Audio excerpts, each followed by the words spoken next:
Son of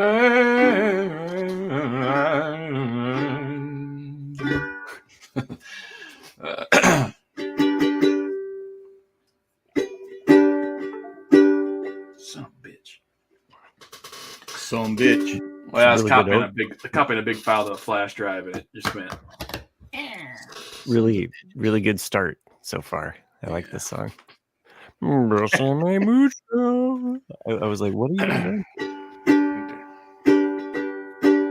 You picked me up, you shot me down, you're stepping out all over town, drove me back to drinking in this bar.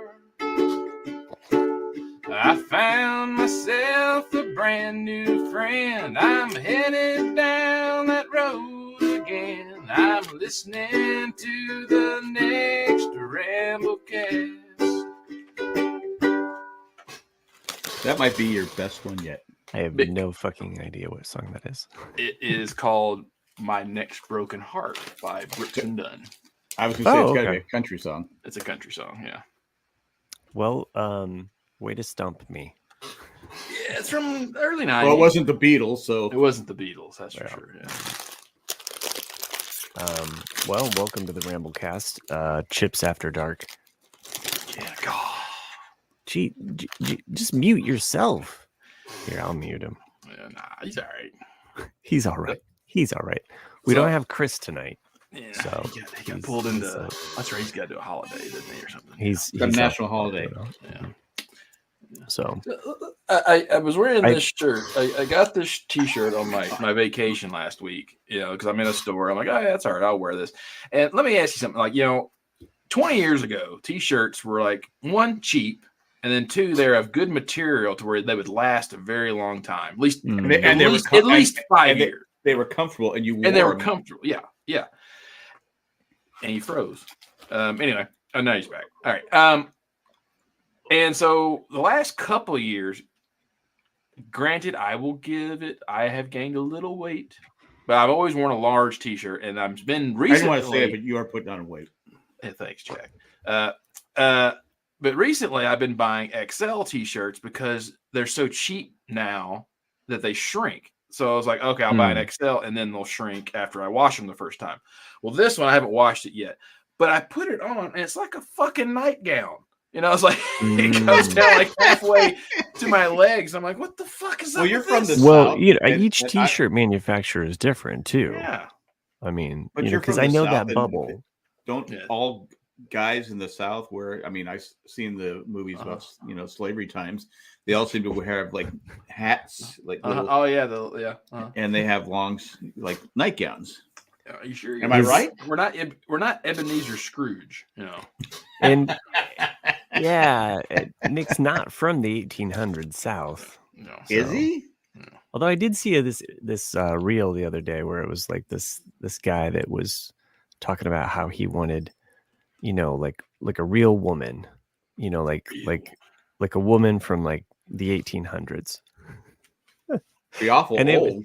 It was Mel. It was one of those reels where somebody spliced in was basically like, so you want a woman that basically just serves you and has no right to vote whatsoever. I don't see the problem. That's what's funny. Wow. I'm kidding.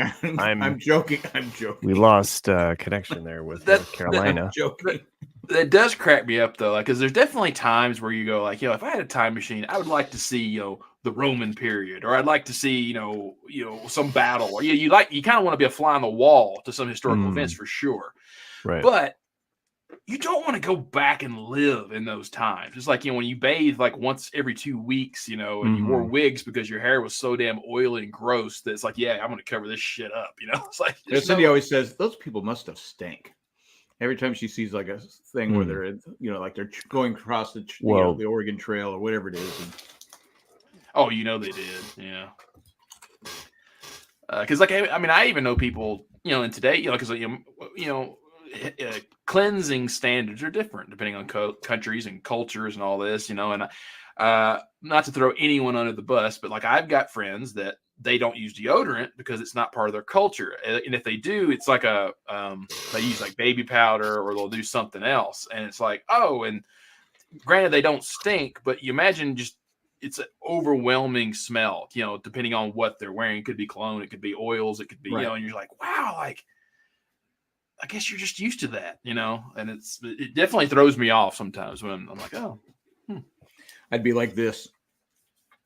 Well, I was thinking like, the Jurassic period would have just been so like pungent, Jurassic. Well, like I think about this, like if you're ever in like really thick, heavy humidity, you can smell things a lot more. Yeah, absolutely. Yeah. Mm-hmm. And then you think about all of the methane gases that the dinosaurs and their farts and decomposition and just large amounts of piles of dung and shit everywhere. Like, it just seems like it would be a big shit right there. That's a big pile. Well, that's Jurassic Park. That's my reference. So that's something else that the movie never. Granted, they were in the Caribbean, in those islands, but like the probably the average temperature back then was over 100 degrees Fahrenheit, anyhow, and you wonder. Right. All those dinosaurs, you're like, they're like, damn, it's cold. Right. Poor T-Rex is like this going, I can't cover myself. It's like, oh, I got little arms. Was something that seems to never bothered Godzilla. How'd they wipe their ass? Well, he's not a dinosaur. Kind of is, though, right? No, he's from another sublayer of Earth. He looks like a dinosaur to me. I'm going to have to back up Matt. And it depends on which, is he from the sublayer of Earth or is he created through nuclear, nuclear. I want to make sure I'm not George W. Bush, because that's the other thing, he was created through all the atomic blasts and all that stuff. And that's why he's the protector of all that. And anyway, the cat just decided like, hey, I'm going to decide to chew on this Lego set. All of a sudden, like, It's just trying to get my attention. Oh, okay.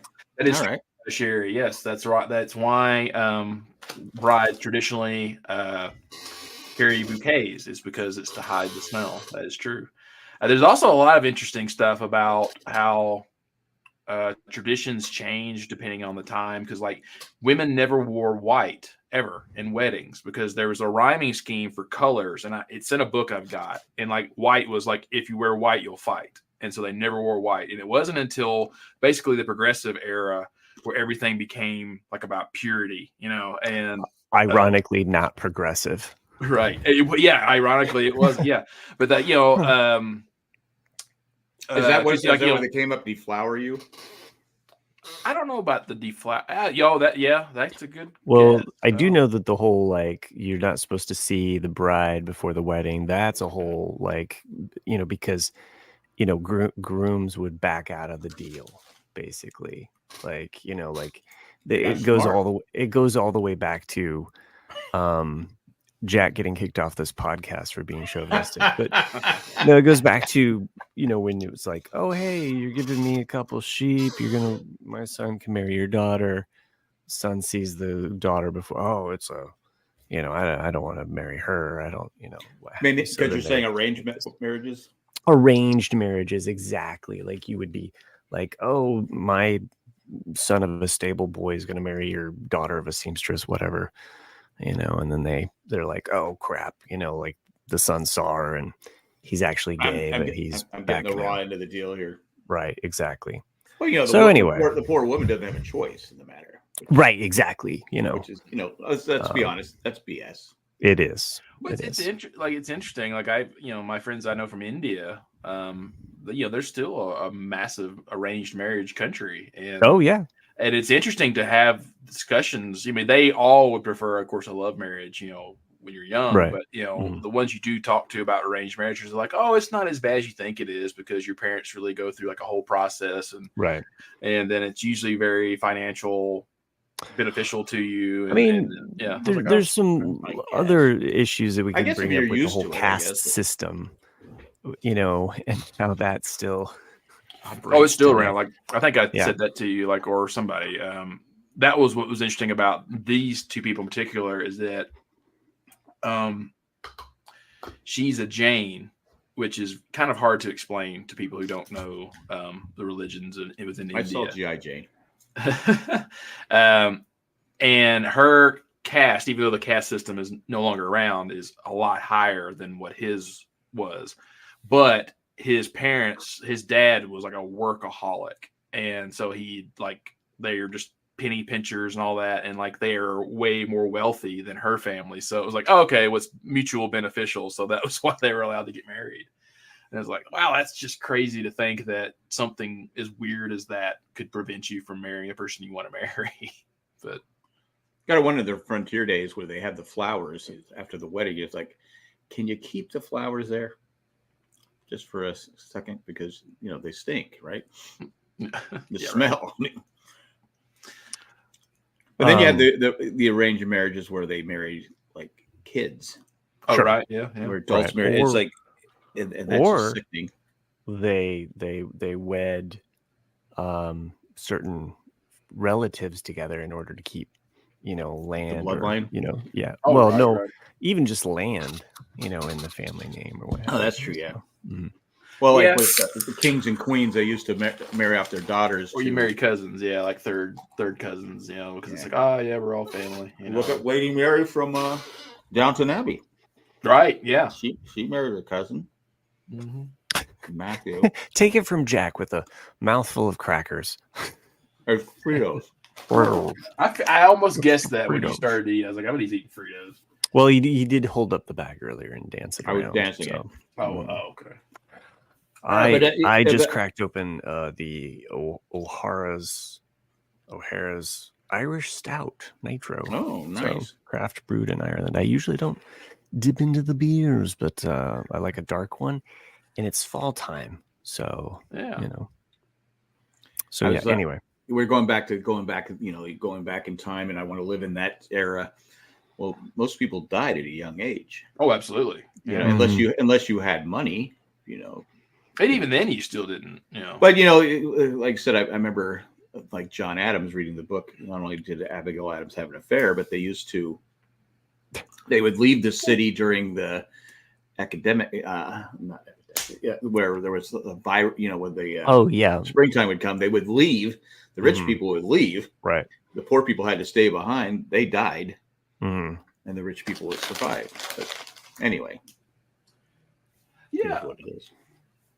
And then, think about just like like they did that movie, 100 Ways to Die in the West or whatever, like comedy, but it's absolutely true. I mean, think about living to 50 years old and then you die from a cavity, tooth, some bacterial infection in your tooth. You're out gardening and you prick your finger on a thorn or whatever, and you get this infection and die. You just die. It's something as simple as that. I mean, heck, I should have died twice already in my life. And it's just, you're like, wow, like just how you can go like that. Yeah.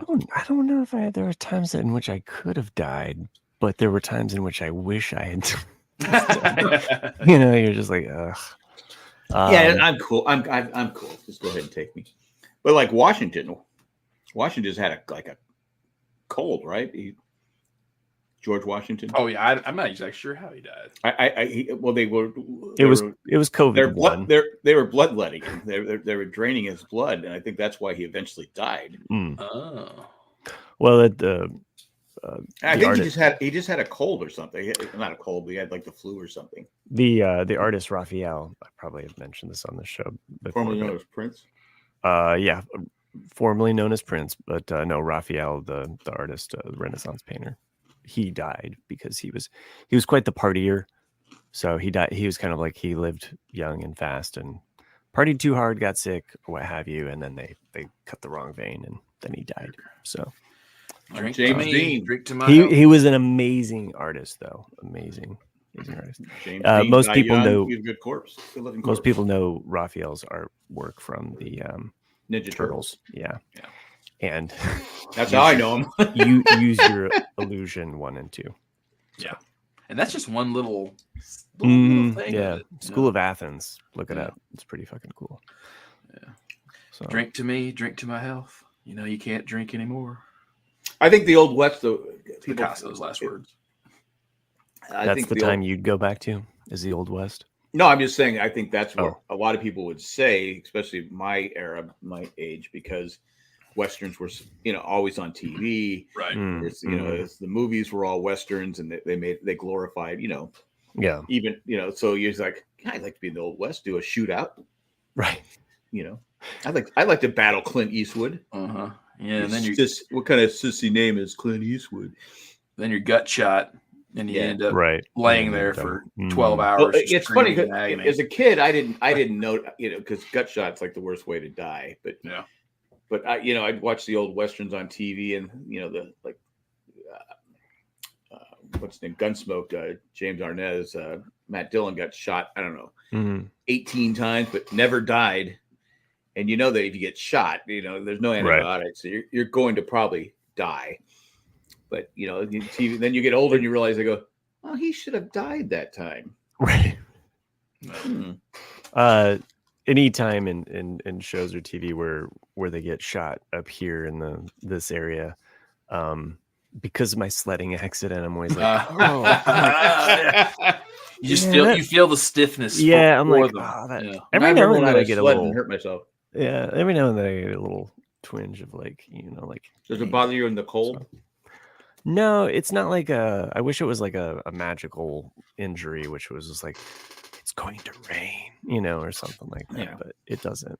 It's like, I have injuries all over my body, but I can't predict the rain. It's so sporadic. It's just like, oh, it aches today, and maybe it will be cold or something like that. But then the next time it doesn't. Now the other day I slept on my arm wrong and woke up and it was all. I have these lines all. I sleep funny. The number one way when you're of a certain age or older that you injure yourself is sleeping. Oh yeah. I woke up. I was almost in. I didn't cry because I'm a man, but I was in so much pain and I didn't want to wake Cindy up. So I had to get up. My arm was so numb and twisted. I had lines all over my, because my arm was just, and it took me like 10 minutes to get, because, I have shoulder problems. It was like, no way, that's me crying. I was like, oh, this hurts. Oh, I think I got shot. It's good we have antibiotics. Anyway, no, I was crying.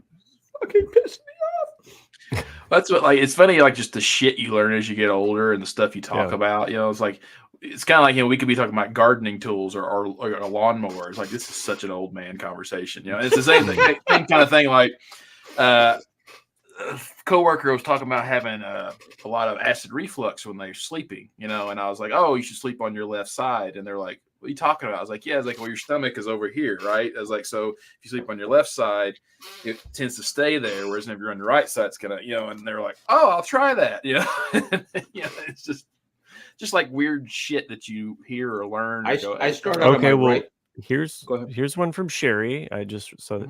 She says, with one tub of water, the oldest sibling, is what she's meaning here, would start first. Often by the time they got to the baby, it was really dirty. That's where the expression "don't throw the baby out with the bathwater" came from. Sherry bringing the knowledge. Thanks. You learn one. I'll tuck that one away. There's a lot of really interesting expressions that you don't realize are I think why they originate. And I think there's a TikTok channel that has it was like things you didn't know, whatever it was. He has like 4 things that you go, this is why this is, and you go, wow, that's why it is. Okay, because sometimes you go, the hell they come up with that one? Sure. I mean, I think that was one of my early fascinations with like old movies, because most middle schoolers were not like, hey, black and white movies. But I did like to kind of learn like, oh, so that, okay, this relates to that, because you'd hear them talk certain ways, or, it's like, you're like, frankly, Scarlett, I don't give a damn. I was like, so I can call other Germans Krauts. That's a slang. Those 30s. I think it's like Tom and Jerry. Like, people don't realize Tom and Jerry, the cartoon, is like it comes from World War II or World War I. Like, the Tommies and the Jerrys. It's like they're always fighting because that's right. I think you can still call. You can still call. Can you still call Germans Krauts and not be? I just felt like I had 70%. No, I'm just saying because there's certain say that one. I'm just saying because of the derogatory terms they would use. I'm just saying. Can you? Because I'm German, so it's okay if I say it. Oh, okay, yeah. But But can you still? I mean, I haven't heard anyone say it in a while. But can they? I think it's just the context. Yeah. It's funny because it's like you hear certain jokes or whatever, and sometimes you're like, okay, that's funny. It's not racist. It's just satirical. And then you'll hear another one and you're like, that one's over the line. That's just kind of just making fun of that. And if that's the punchline, then I feel like that's the other people in World War II is Japanese. And term you cannot use. I know you can't say that. Right. But the Asian hate. Nor do I want to. Yeah, the Asian hate and like the fear of the Oriental, that goes back. Like, well, World War II way World War II was justified, but the whole. No, you see the ugly head kind of come out a lot more, but like even right before that, like when I teach the history of comic book class, like because we get into kind of some of those depictions, and you see it kind of more in the kind of early 1900s there, even before but Nick's leaving us. He's getting a book. Whoa, he's got some pajama pants on. Yeah, he's wearing his nightgown. Again, he's in the 1800s. He's like a Southern gentleman. Yes. If you're not joining us live, then go ahead. I've probably never shown y'all this. So this was a postcard written in World War II from and he never will. My great granduncle. Oh, but speaking of just like stereotypes. Oh, right. Yeah. Oh, yeah. I've seen that one. 3 crackpots. And so you can see on the backside. Hey, that's like Crackpot Jack. Yeah, right. The 3 crackpots. But I will not be included. What is this man doing here? Hogan's Heroes. Right. But it's the things you could say in the 40s. Right. You can't say now. Yeah. And I get it. Whatever. I can say whatever I want, Jack. Progression. Progression. You know what you can say though now? Time for a commercial break. We're 3 minutes early. I'm kidding. I just like to mix it up. Like this. I mean, I don't know if you guys are we done yet? Okay, you can do it now. I don't know if you guys are on TikTok a lot. No. I have not been. But have you seen the Frankie Valli video where he's out? Oh, it's so sad. Yeah. It's so sad. He's doing a concert and he's like, I mean, the dude had a great voice at his time. But he's doing these concerts and he comes. Oh, he's just standing there. Yeah. He's just standing there, and it's obviously he's got the background saying, and Sherry, they're singing about you. The song, it's in my head. I can't get rid of it because everybody on TikTok's now doing the Frankie Valli, Sherry, and then he's just like this. Oh, he's not but it's singing behind him, but everyone's doing. It's sad. It's kind of funny, but it's sad. Because it's kind of funny. Sad. I think it's kind of funny how people are doing it, but it's now a trend on TikTok. So every time I go on TikTok, it's like Sherry. I am glad that I'm not on TikTok. And no offense, Sherry. No offense to that song, but there's no way at his age he's personally almost dead. It's my least favorite Sherry song out there. It's a track, yeah. Do you like Steve Perry's "Oh Sherry"?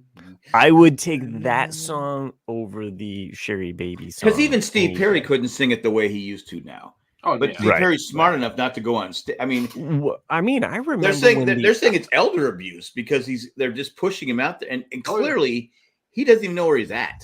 No. I go, come on, people. What are we doing here? What are we doing here? There's money to be made. It's not right. It's not. I get people get crazy when it's about money, but how could you live with yourself pushing this poor guy out there who was once a great talent, but now he's old. And it's even the concert venue. He's 90. Being the kind of like dragon or whatever. It's like.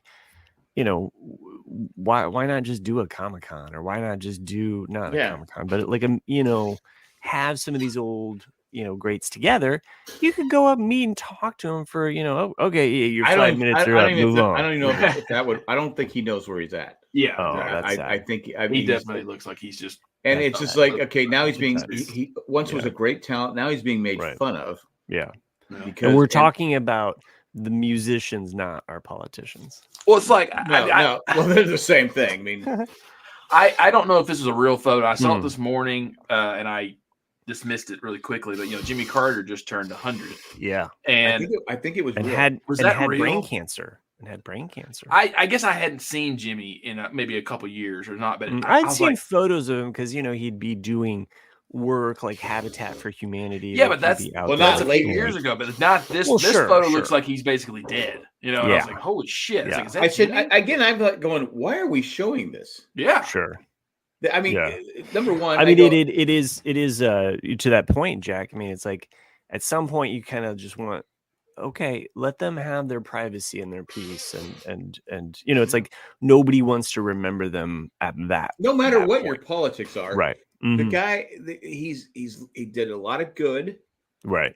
I'm not, especially after he was ahead of his time with those solar panels. Yes, he was. So, he grew peanuts. All right, so he had to deal with an alcoholic brother. Apparently, my stepfather met him. So really, yeah, before. But I'm just like going, why? And it was CBS News that was showing it. It wasn't just some. Yeah, random... it just seems like no. Let them have their privacy. I mean, it's like the woman that was Betty Page. I think about this. It's like at some point she just didn't let herself. What a dish. Because you just don't want to imagine like what movie. It's like. I don't know. You're just know the line. I just can't know the movie. Betty Page. What a dish. What a dish. It's got to be something with Bill Murray. Saving Private Ryan. Okay, I have no idea. He was the guy that they had captured as prisoner, and they were trying to. He's like, thanks for derailing my point. All right, go ahead. I'm sorry. Go ahead. It doesn't matter now. No. I feel bad. No. I will not talk again until you make your point. Oh, you've already forgotten. No. It was just the point. The point was that some point. The person Betty Page didn't want to have her image out there as like as an older person. You don't want to break the image or the illusion of that. It's sadly kind of why Marilyn Monroe is such an icon, is because she never ages. No. That's the way anyone that dies early, she was still hot. Anyone that dies early always becomes an icon. By the way, they die at their peak. By the way, if somebody does die early and you're at someone's funeral, don't tell the relatives like, well, they'll never age, they'll always be that age, because it is kind of sad, and it just sticks with you. I should have died. Say that to so people. You're saying I should have died like 40 years ago? No, I'm just saying don't say that to people.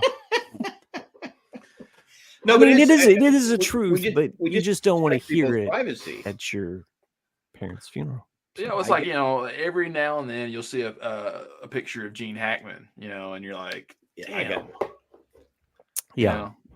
Gene. I did a video on that saying, hey, Richard Dreyfuss, Gene Hackman, like these are some legends that I just kind of want to. Well, Richard Dreyfuss, even Marlon Brando, in some level, it's kind of like Richard Dreyfuss, he's getting. He puts himself out there. Yeah, he does. Yeah. It's funny at tangential here. We went to our local zoo here in Indianapolis, and if anybody is in the, did you buy it? The air, what? Did I buy the zoo? No, I just could have been stay with me on this. Stay with me. Okay, all right. So we're at the zoo. They have this wall of like wildlife heroes, right? As you kind of are walking through, kind of like in the entrance of the zoo, and there's like a whole kind of thing. They just have this little wall there of some famous kind of like celebrities that have helped this wildlife. Sigourney Weaver's up there. She's like just like happy and smiling. Did she and an alien? And then there's Harrison Ford, who looks grumpy as fuck. Just the way he is. Anyone visits the Indianapolis Zoo, please pay attention to Harrison Ford as you walk. So Harrison Ford donated something towards the. I need the tax write-off. It's part of some wildlife refuge thing. I can see Harrison Ford being grumpy. He's grumpy in real life. But like the photo that they used, he's just like, you know. And I even remarked to my wife, I was like, why is he so grumpy? And she was like, that's just his face. I was like, so he has resting old man face. I think Harrison Ford. I think Harrison Ford is just. We should have him on the podcast. Sure. I think he's just a regular guy. Okay. I think. Yeah. I think if you went to him and talked to him about flying or anything he was into, he would be one of the coolest people to talk to. But if you go up to him and you're like, "Oh my God, Han Solo," he'll be like, "Yeah, fuck." Right. Do you remember? Do you remember when you were Han Solo? Yeah. And you always be my president from Air Force One. Yeah. Also, I liked you as her. I used to. What was that award show? It was must have been the Oscars or must have been the Emmys, and everyone referred to him as Mr. President. I'm like I go, that has to be like, come on, fuck off. That's got to get old. I'm not the fucking president, right? Well, I can see that. Like I'm playing a character. You know, it's not me. I understand. You are all actors too. You understand that wasn't really me. He always reminded me of like a Midwestern neighbor, you know, like you're living out in the country and it's just like, oh yeah, that's so-and-so. He lives on that farm. You see him every once in a while mowing or flying his plane. He's not a, what do you call it? Like a star where it seems like his ego is. He would definitely be though, like, even if you were in Hollywood and you get like cast with him, like I can't imagine like the Jason, what's his name from the recent show that he's on Apple TV. Fuck, I'm forgetting about the name of it. Shrinking. Yeah. And I was in the pool. I just can't imagine just being on that cast and being like, oh shit, there's Harrison Ford. Yeah, like just be cool because you want to be cool.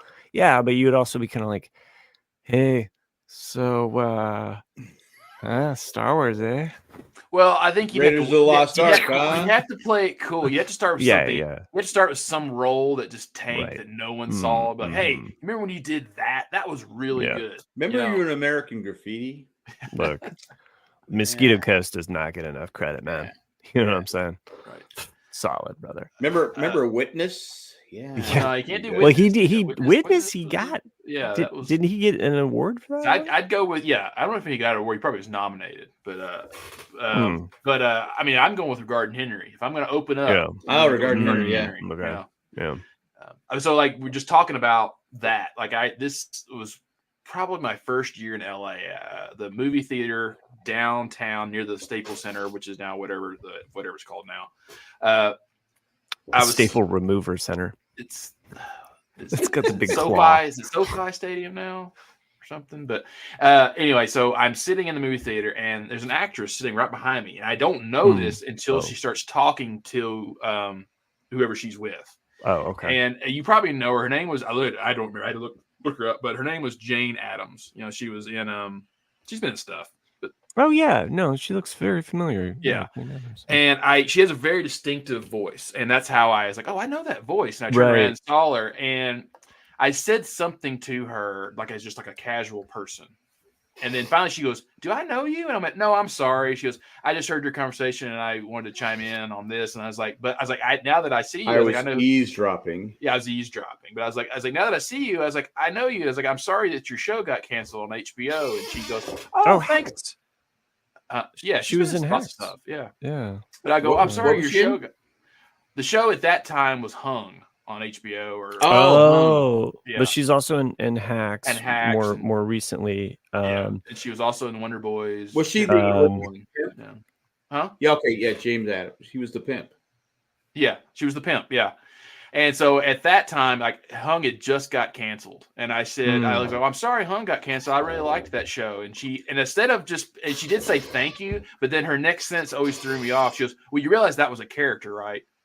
And I just, obviously, like you think I'm no? What she thought you were she wanted you to pimp you out. Something. She was also in Eternal Sunshine. That's right.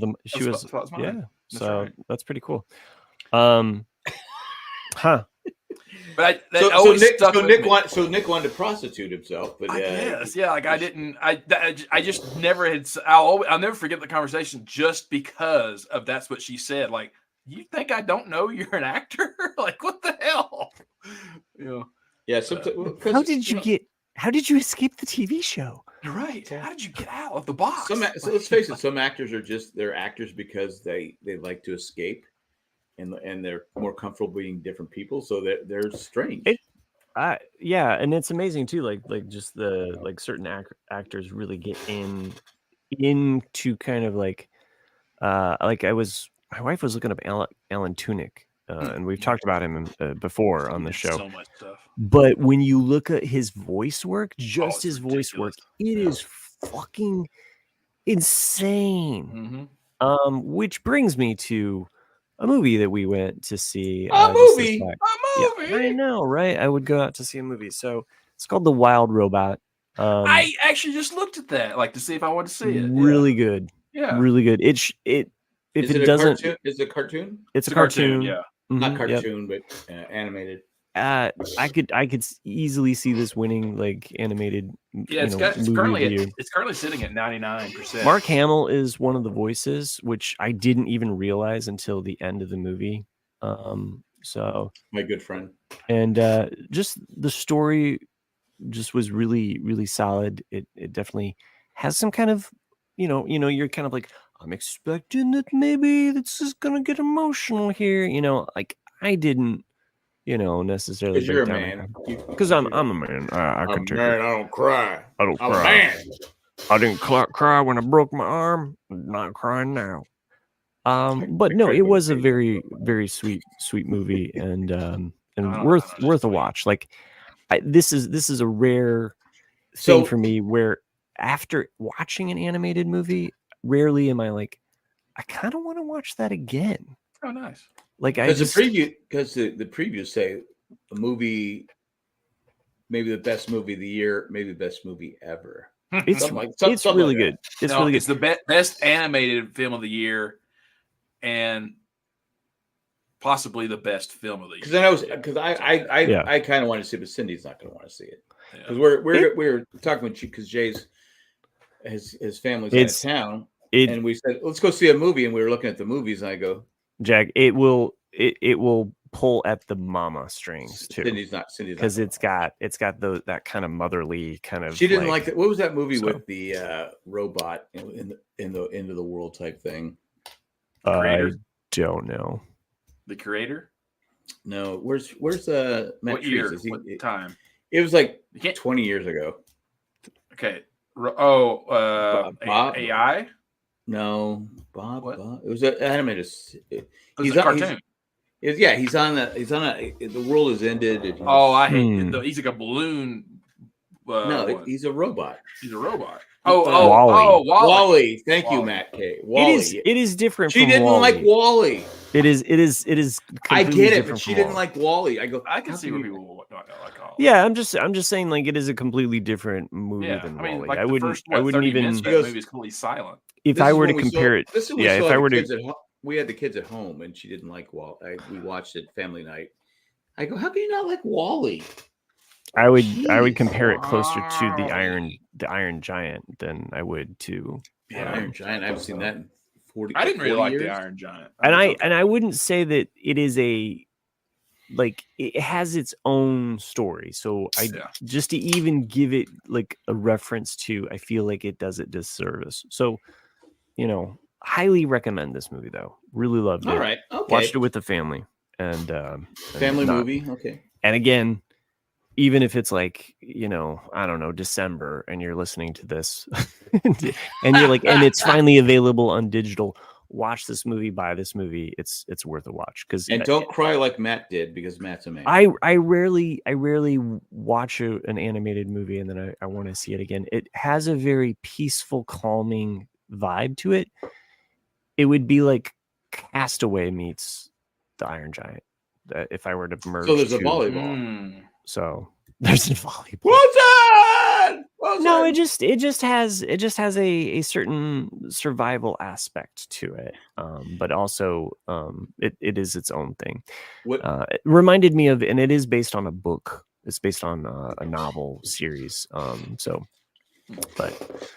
it's funny as we mentioned Castaway.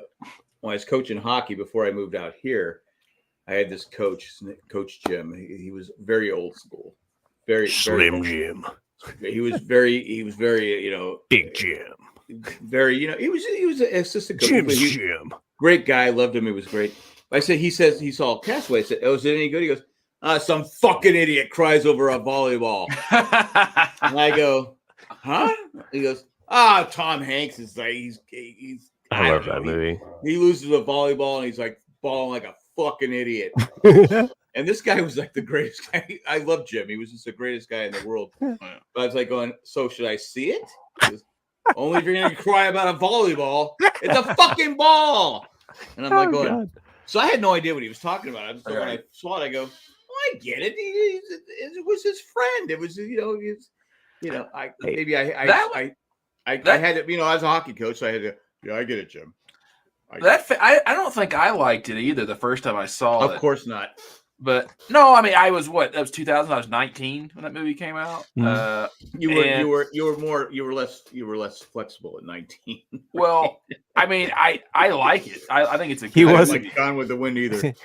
Nick's 19 is like an actually like 25-year-old, exactly. So.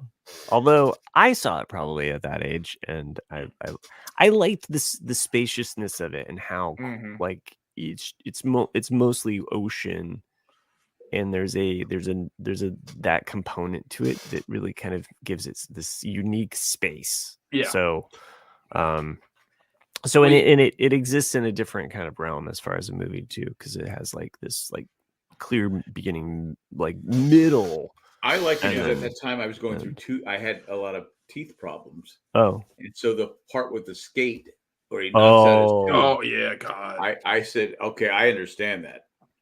And plus, I had sharpened those kind of skates and stuff like that. So it's like it was like, well, this makes sense. I understand this. I'm taking notes. Because a lot of people don't understand skates don't come sharpened. Right. You can always see that person out there skating and they're like falling down. I go, come here. And they go, are those new skates? They go, yeah. I go, did you sharpen them first? They go, what? And I go, they're new. I go, they don't come. They have like a metal on it to protect the blade. Yeah. And so there's literally, you can't skate. You can't skate on them. And they go, oh, I didn't know that. I go, well, the person that sold them to you should have told you they have to be sharpened. So yeah. Anyway. I think, at 19, I mean, not that you're immature, but you're not. The older I get, the more I appreciate Castaway. Kind of like what Matt was saying. I like that it's kind of an emotional roller coaster, and that you see someone who, in the beginning, he's a workaholic, but he also, you take for granted all the luxuries. And Helen Hunt, spoiler, dumps him. Not quite, but that's something like you have these books. She does, but it's not her choice, at that point. But like, I like that it's bookend. I like that it's bookend like that, to where you have this, kind of taking it for granted, and then you've lost everything, but there's always a newness, and a hope at the end. But I also like what Matt was saying in the middle. I like that you feel that experience because of the time, of the silence. Like, you feel like his desperation when he's trying to kill himself. You feel the loneliness. You feel all these things that are happening in it. And when you're young, you might not appreciate that because you're expecting Saving Private Ryan. You're expecting an action film. Jim was old, so he wasn't young. What are you talking about, Jim? Well, and it doesn't. The guy that told me about the movie. Oh, but it also doesn't move. Like, it's not like once he's on the island, it doesn't move at a fast pace. It is spacious, and when you're they were smart to do that because it highlighted his pain and the expanse of time and everything that he had to figure out along the way. It's just like, so I really really enjoyed that aspect of it. So. I haven't seen Castaway in forever. It's been quite a few years. I mean, I think it really it's one of those. It's one of those that ended up on Blu-ray in my collection. I'm like, I don't know. Again, I always said this. In fact, I told Jim. I think I said, I kind of enjoyed it. I got the whole volleyball thing. He goes, It kind of tears your heart out, though. I mean, the end. I mean, because you really want him to be with Helen Hunt, but they're making the right decision as adults. Hold on. It has a very Casablanca. I thought he could do better. I'm just saying. And I think the 20-year-old me that watched that, and not understanding life or the maturity of that I was a little like, but it's just, it feels real. So. And he delivers the last package. I thought was. Yeah. I'm still always curious, like what was in it, but yeah. That's the key. That's what makes it such a great movie. My guess is a dildo. So. Yeah. Like that would be a really funny, a sculpted one because she was an artist, so it's like that could that have knocked out my tooth? No, I picked the right thing with the skate. Well, I think someone actually did a joke with that. It was like the last one when he actually opens it up, it's like it's a Swiss Army knife and it's like a fire making kit. I saw that. Yeah, it was something he could have used. I say the dildo because he's going. You see him going. We know what you're thinking, Matt. We know going to meet this artist that's a female. I'm just saying, maybe she's satisfying herself. So you're saying this artist couldn't. It's going to be another letdown. It's going to be like Helen Hunt 2.0. I'm just. And who was Helen Hunt married to? Was it Mr. Big from Sex and the City? I have no Carl Weathers for all I care. I can't. He was great on Star Wars. He also appears in Arrested Development. So, yeah, I was. Where's Matt Treese? Matt Cabe, you've taken over for Matt Treese. Who was your name's Matt? You're good enough. Who was Helen Hunt married to when she dumped? Okay, this is another storyline. Here is Helen Hunt. She's in love with this guy who's a worker, Hank Azaria. That's right. Thank you, Matt Treese. Oh. Finally showed yourself, Matt Treese. I couldn't recognize his voice from The Simpsons. But you have Helen Hunt. I mean, how do you go on with the rest of your life? Here's your soulmate in Tom Hanks, right? I mean, that's your soulmate, and he dies. You assume he dies, so you wait a couple. I'm sure she probably only waited a month.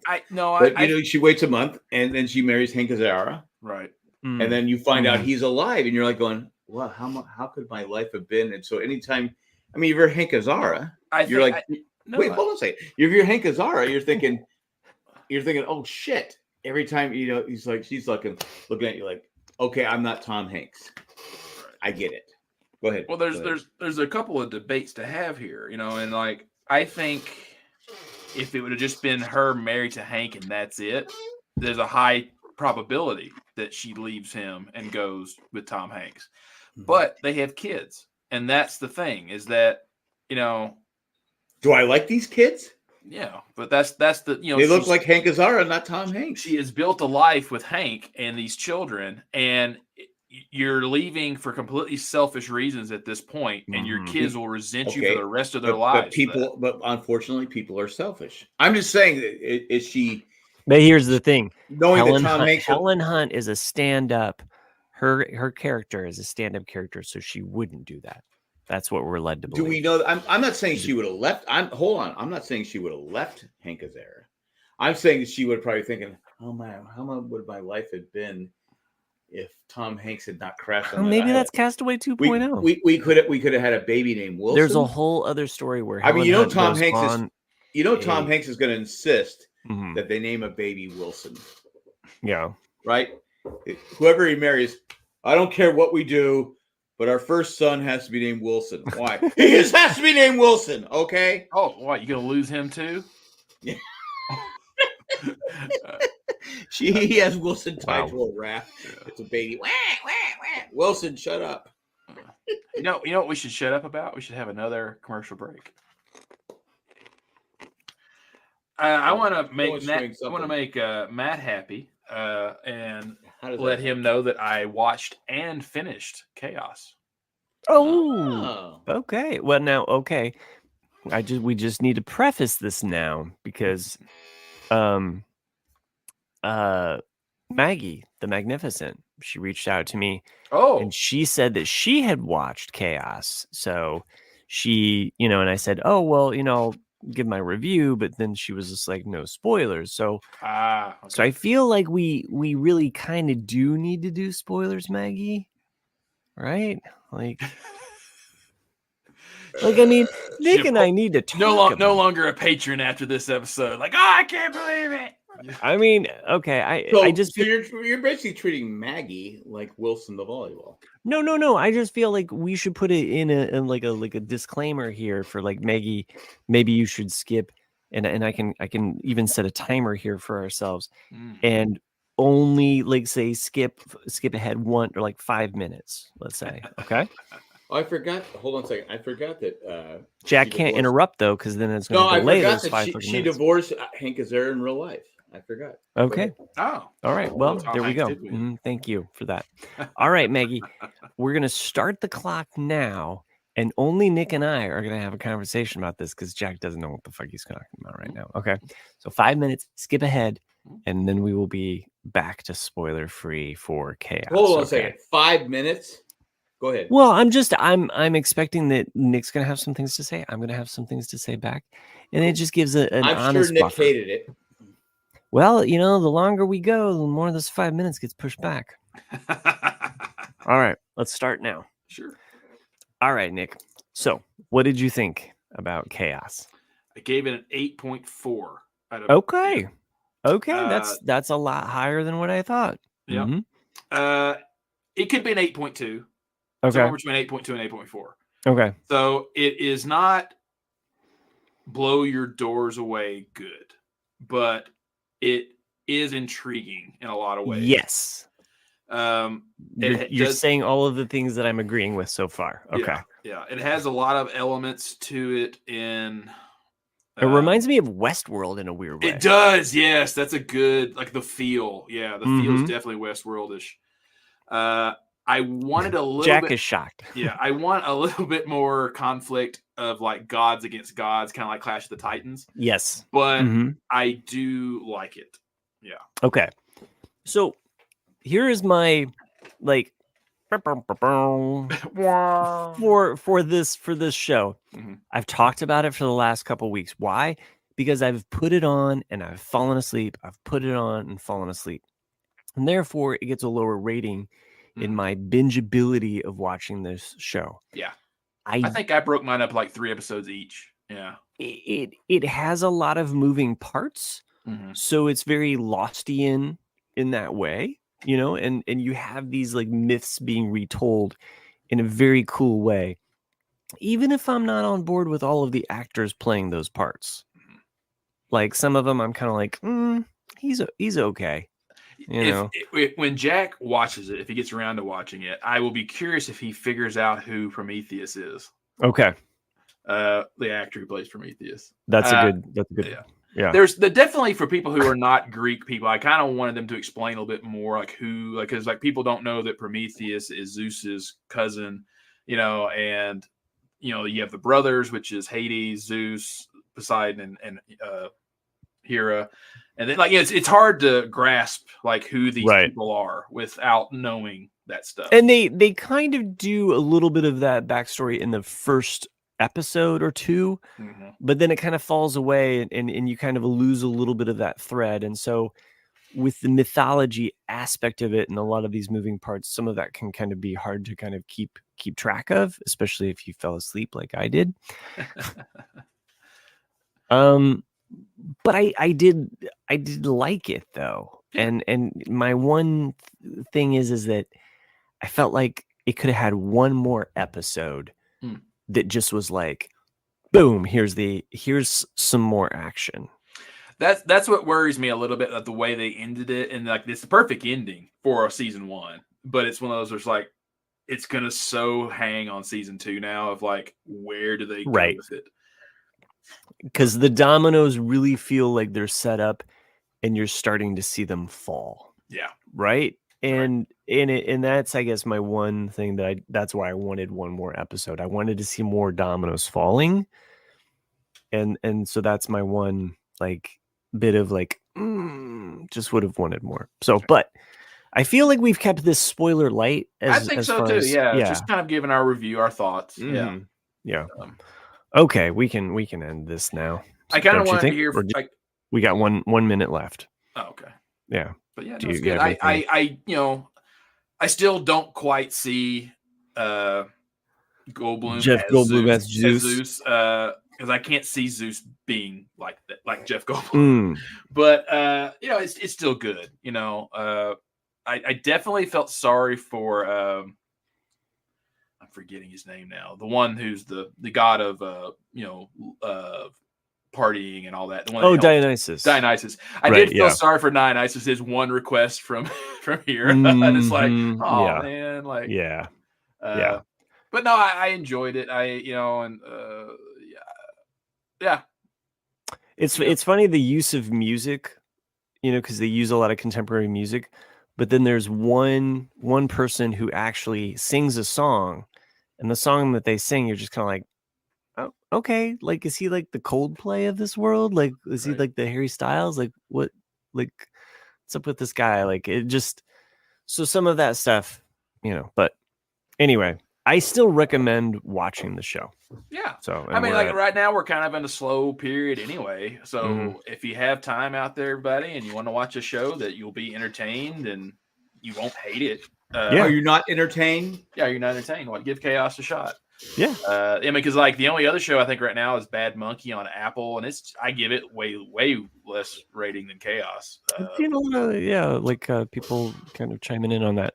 So this is a good way to kind of tangent here, because it pivots from my review of, and Maggie, if you've skipped ahead, we're not talking spoilers anymore. We were very, very light on our review, if you are curious.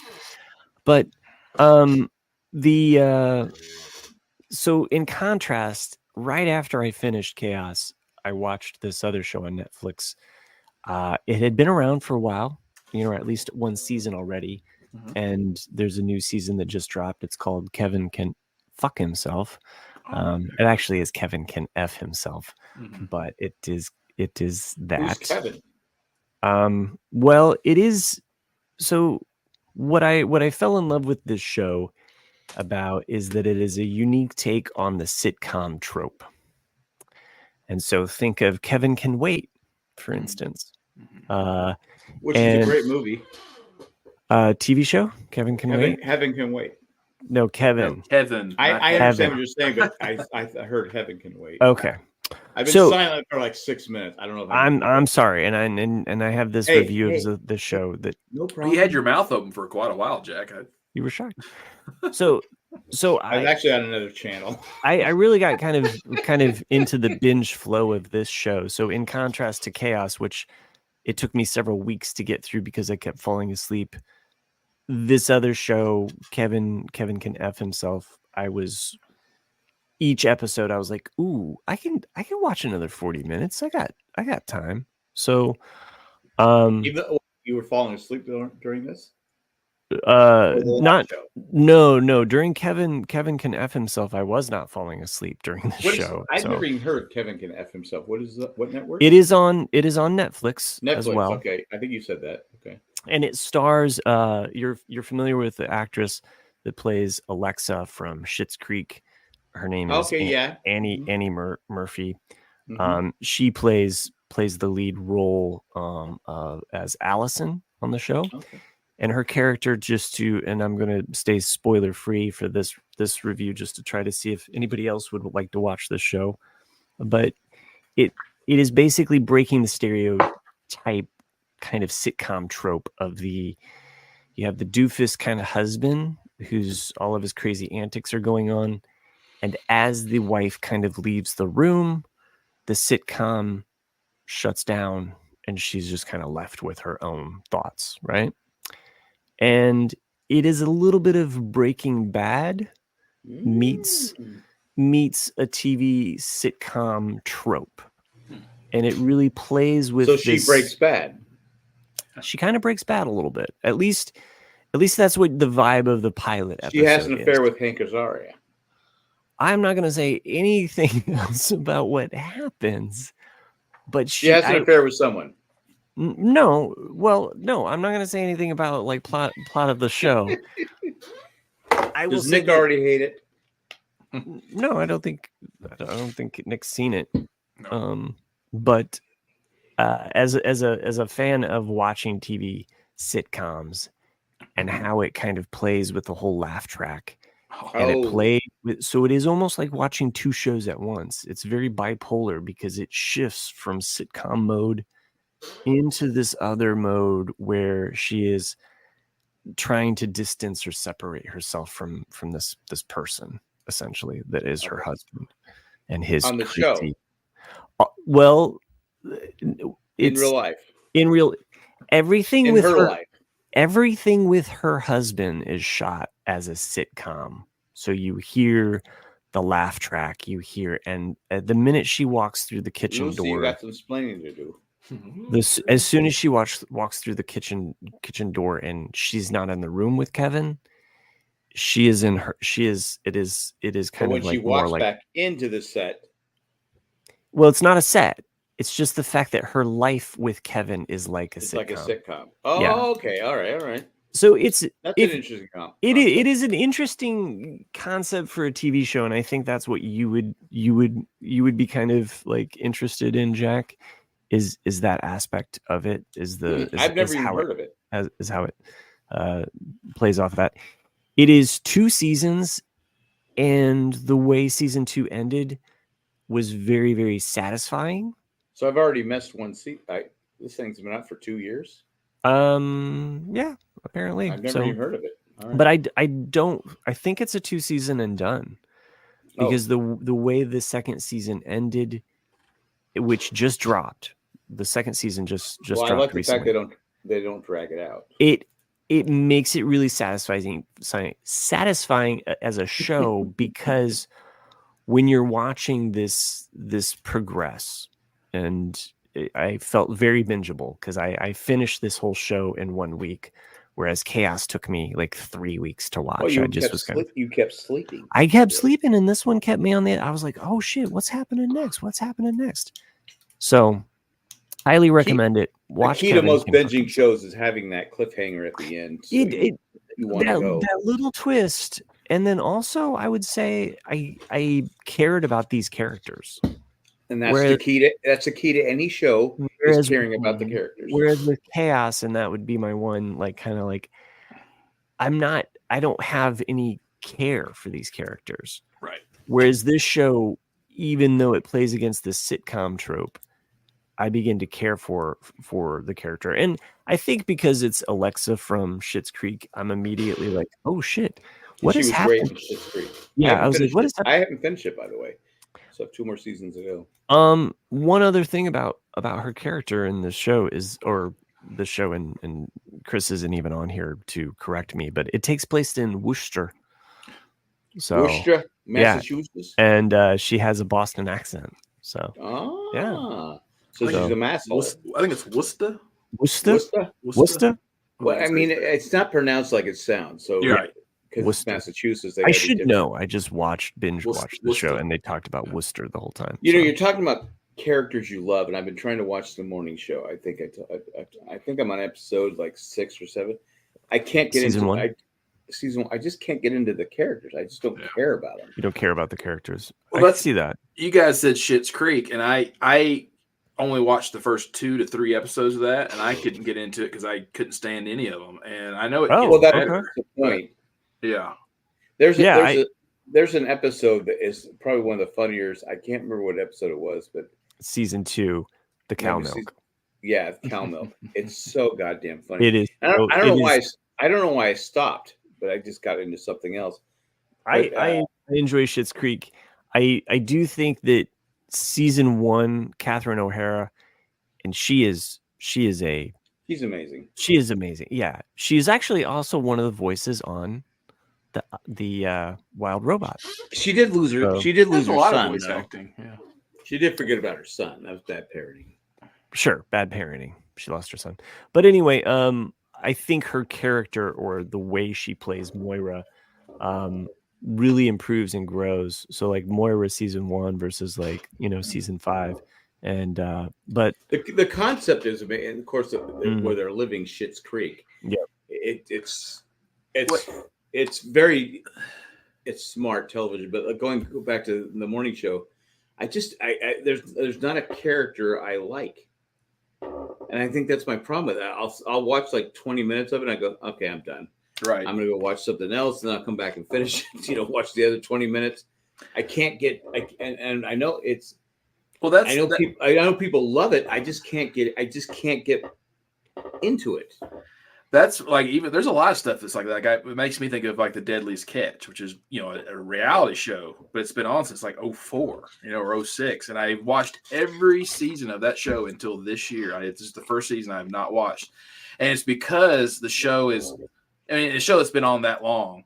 It's going to change naturally, but the first like 4 or 5 seasons was all about crab fishing, and so it was cool, like watch how they, would catch these things and all that stuff. And then it became slowly more and more about the crew and all these different people that come in. And so then eventually you go, I don't care about this random guy you picked up on the dock and he's causing drama on the ship. I don't care. I just want to watch you fucking fish, dude. Scabby Steve's not happy. Yeah. Some shows, I think they have to. They want to be like everybody else, where they have to have that, like Housewives or whatever it is, right? To have that drama. And sometimes I go, no, just show me how you're catching the fish and how dangerous it is catching it. I've never watched it, but I'm like going. I'm like you. I want to see how you catch all those fish, and how you kill the porpoises, and all that stuff. Well, what's funny is, like, I remember in the first few seasons they kept advertising it as what's the deadliest job in the world? It's Alaskan king crab, fisherman and all this stuff. You know how many people have gone overboard in the 20 some odd seasons? It's like one, and you're like, hell, I want more people dying. Yeah, it's like I don't. You never want them to die. Did that one guy die? Did he get? I don't think he did. I think they got him out in time, but he was just like, just shaking like crazy. Yeah. Well, it's funny. I never, I would see people going overboard. I said, well, how do they die? And give these.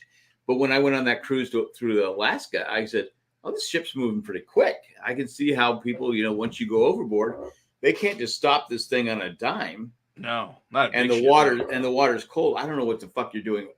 Because we were telling my daughter wanted to do a Disney cruise. I go, not with your son's too young. He crawls on, he climbs on. He's freakishly strong. He climbs on everything. And I go, he'll fall over. I go, I do not want you taking him on a cruise. I do not want you taking. I will watch him while you go on a cruise. Because it's like, you look at your grandkids. You go, okay, what are their strengths? What are their weaknesses? I go, oh, he's a climber. It's like Alex. Alex is a climber. Alex is, I could see him climbing up over the balcony and, jumping into the ocean. Hey, look, Mom! So anyway, where did Matt go? I think he had to take a shit. Okay. No. But yeah, so, I mean, people tell me if I should keep watching the morning show. There's parts I like, and there's just parts it's just hard to watch. Yeah. Sometimes I don't know what it is. I never watched it, so I don't know. Yeah, I started a show, Dark Winds. Oh, that's on Netflix, AMC. It's on AMC. Yeah, it's on Netflix. I just watched the first episode. It's funny. I watched the first episode, and we got some. Went to the pumpkin patch, and they had some CBC or whatever it's called for pain, and I take it and it kind of mellows me out. They also have a drink. I was wondering if Chris was here. I was going to bring the drink out. I haven't drank it yet, but it's like cannabis. What does this have to do with Dark Winds? Like, he lost me. Well, nothing. But Dark Winds.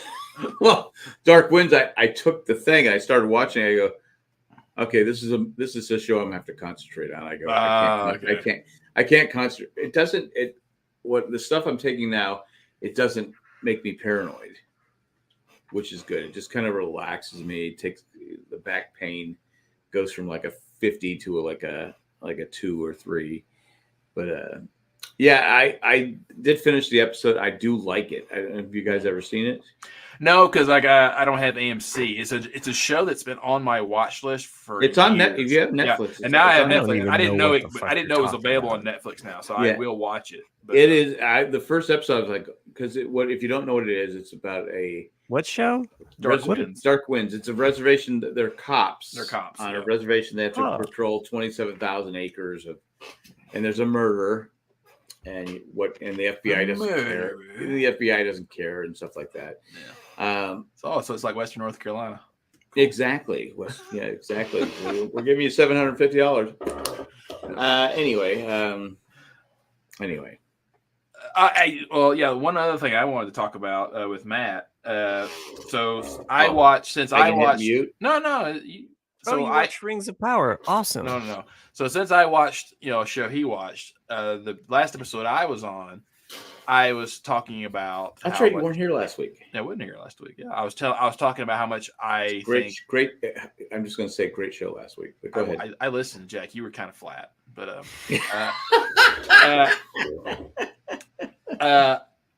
I didn't talk crap about anybody, did I? No, not that I remember. Not yet. There was one point though. I was like, "Oh man, I wish I could have chimed in on that." I can't remember what it was, but so I was talking about the Pink Floyd record "Animals" and how it's always the most underrated, but one of the best Pink Floyd records. And Matt sent me a picture a few days later how he was listening to Pigs on the Wing a few days later. So I was just curious if Matt listened to the entire record, and if he did, what was his opinion? Did he have repeat listens or whatnot? I haven't had a repeat listen. Okay, which I should. There were moments, I think in the first song that I was like, oh, I've heard this song before. So there were definitely like moments where I was like, oh, I've heard these moments or this music before. But I think there were moments in there that reminded me of "Wish You Were Here," so that I wanted to go back and listen to those moments. And I was keenly listening for those animal noises in the guitars, which was really cool. It is, so isn't it? Like you can hear those moments. So what's interesting about "Animals" and "Wish You Were Here" is that they were basically written at the same time. Oh, okay. And so "Shine On You Crazy Diamond," "Dogs," and "Sheep" were all written in 1974. Okay. And that was one of the very first or like biggest arguments between Gilmour and Waters, is that Gilmour wanted all 3 songs to be the next record. Mm-hmm. And Roger won that argument, and thank God he did. But he said, no, he goes, this song deals with this kind of with Sid. And I think what we can do is, write some more songs and make this concept about the music industry and about Sid. And then we'll take these other 2 songs and make them about something else.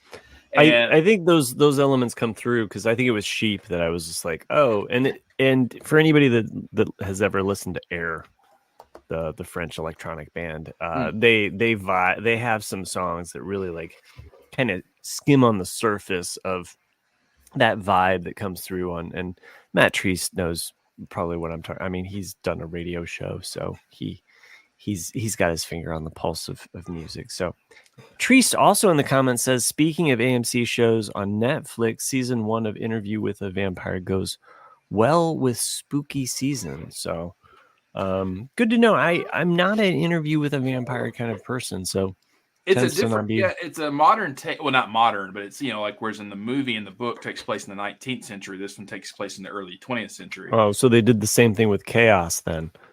Well, in a way. Or kept falling asleep. I remember seeing it advertised at Comic-Con before it came out, and if this was 10 years ago AMC, I would totally have AMC, but they haven't really had a hit show in a while. So I think the show Kevin Can F Himself is an AMC show as well.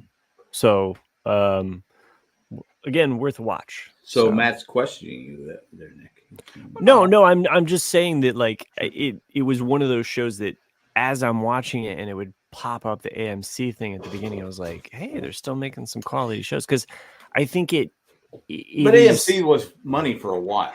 Yeah. But it was smart too, the way that they did this show. Like it was executed, I think, very strongly. So I hope some other listeners check it out if they haven't seen it already. I will check it out. I mean, I think just even watching the pilot, Jack, you'd be like kind of curious, like, oh, this is interesting.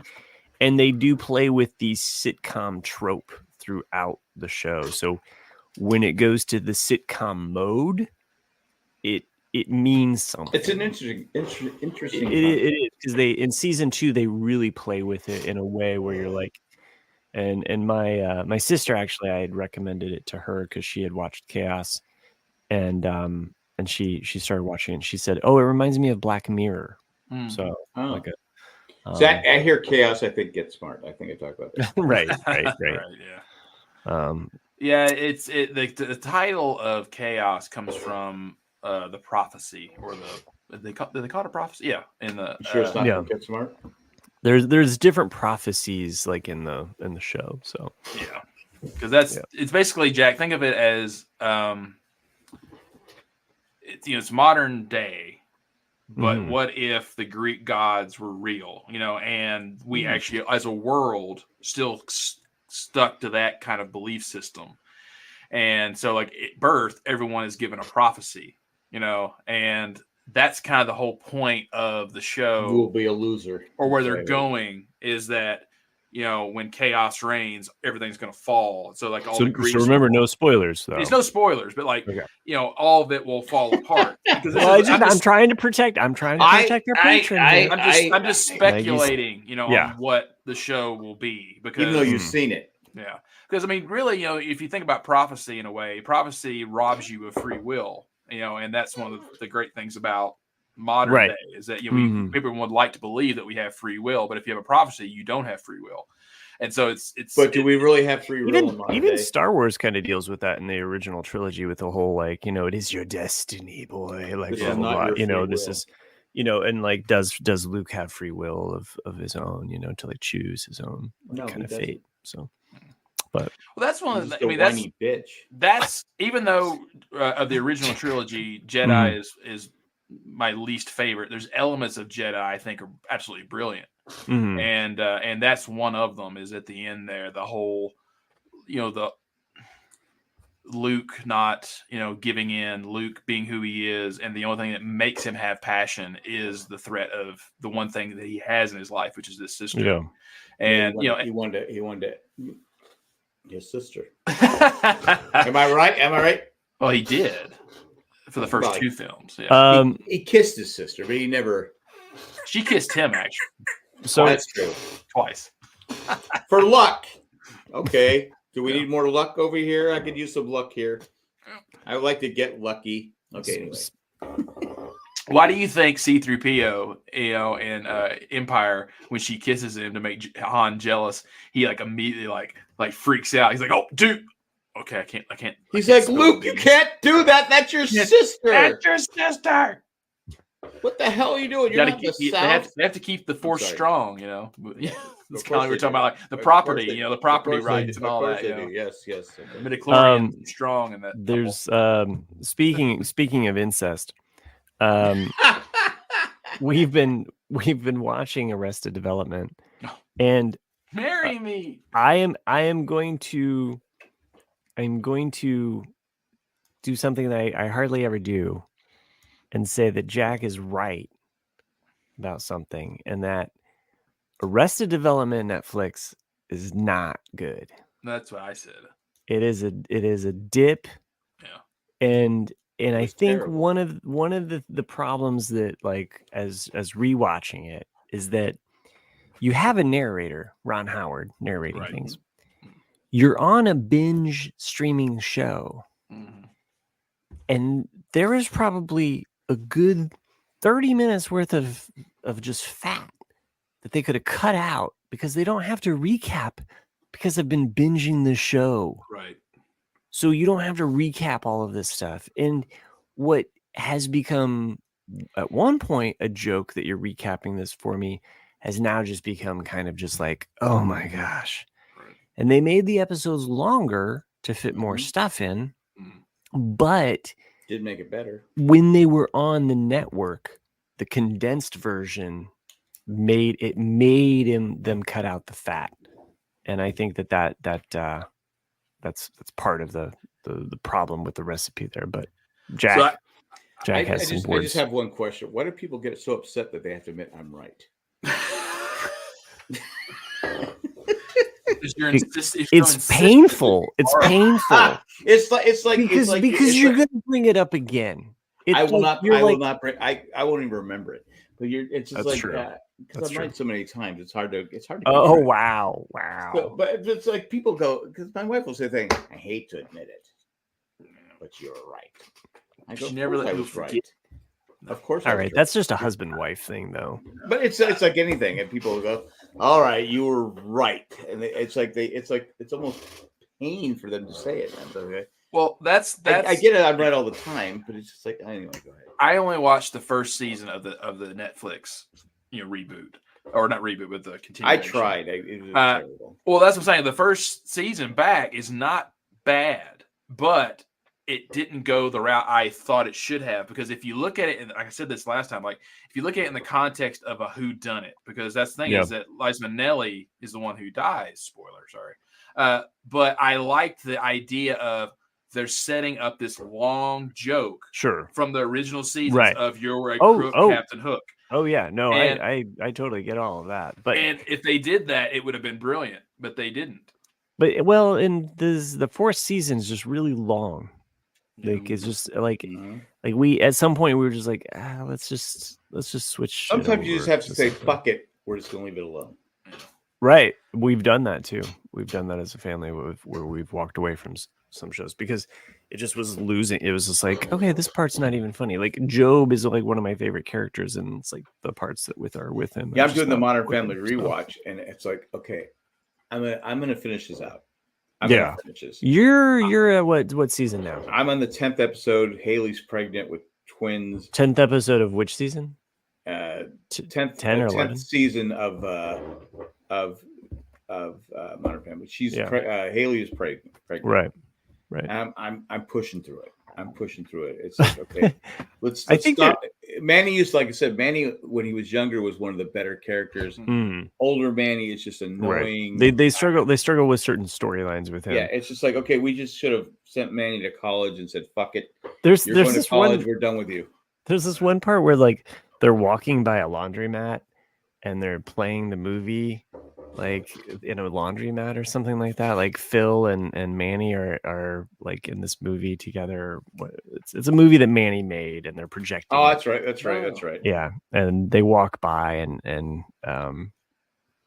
Lily's just like, are we not going to talk about that Uncle Phil is on a movie in the middle of a laundromat? Like they just walk by. Again, Manny, like I said, as a young kid, was very funny, quirky. He's not as he gets older. He's just annoying. I like the improv girl that they bring in. Yeah. What is her name? Oh, they don't like her. I think she is hilarious. Though. She is hilarious. Because she's terrible. She's terrible. Yeah. It's not Sherry. Sherry, baby. But it's something. Obviously, like if you think someone named is going to be terrible, his name's Sherry. Obviously, you'd go with Sherry. I'll look it up. It's not Sherry, but anyway, Sharon.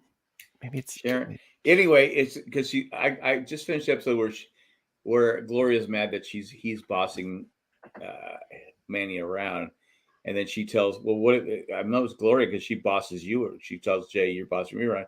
Yeah, you're right. Of course, Jay's lucky to be having he's married to Gloria. Right. Who's he to complain? Right. Yeah, if you're married to Gloria, you keep your mouth shut. Am I right? Yeah. Am I right? I mean, let's just be honest here. But it's just like I just like the Manny character should have been gone. Alex, they didn't know what to do with Alex anymore. Yeah, well, and then in the last season too, like just because you're not even there, you're like in the 10th I know. season. I've really slowed down because it's like. I think Modern Family has like these different eras. Like there's the early eras, like you see the season 1 through 4, the writing's really tight, and Luke is still in his prime. Yeah. And then there's the middle years where Luke's kind of more in the awkward stage, but Lily picks up the slack for being the funny kid. Yes. And I think the writing shifts, because what happens on a show, it's like you get credit. You're like, hey, we got these Emmys. I'm going to go over here. I got another network that I can do my own show. Or maybe they have their own scripts, for the writing. I think also the problem is a lot of the time, I know people were complaining at the time, oh, they're not doing, they're not making a statement or something like that. I go, fuck it, make me laugh. Yeah. Right. I don't care that I don't care. Make me laugh. I think they buckled to the pressure of what I think they were a little bit more was saying, well, we have to make a statement. Jay has to be more of a he has to be more of an open person. He has to.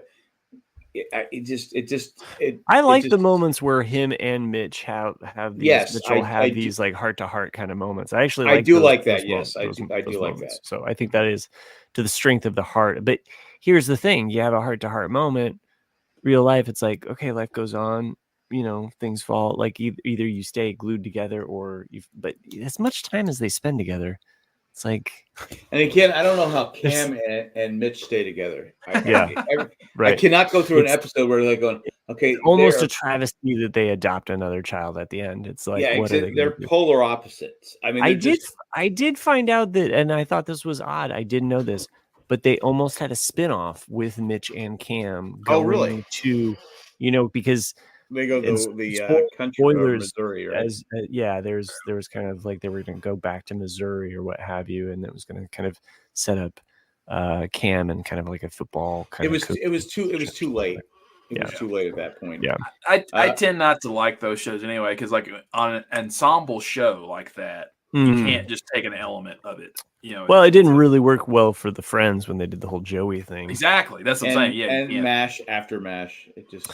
Yeah, I mean sometimes it works, but like with Frasier, but they recreated a whole other paradigm. Yeah, it's a whole thing. Yeah, because like Frasier was never They added his brother, his dad, whose dad was actually in Cheers as a advertisement singer.